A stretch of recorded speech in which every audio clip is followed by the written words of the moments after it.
She's back! Award-winning actress, Angelica Panganiban naghahandala para sa kanyang comeback A Pamilya Project. Kung may award lang para sa Best in Time Management, pasok na pasok dyan si Angelica Panganiban. Sa kabila ng pagiging hands-on mom kay baby Amila, nagawa pa niyang maglaan ng oras para sa sarili at mukhang may bago pang proyekto na paparating.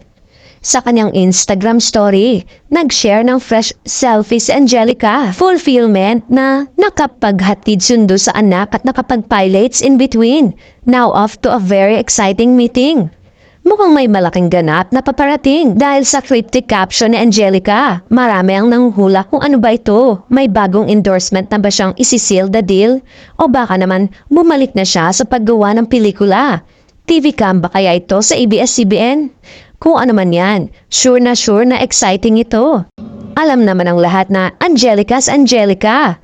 Isa sa pinakamagagaling na actress ng kanyang henerasyon.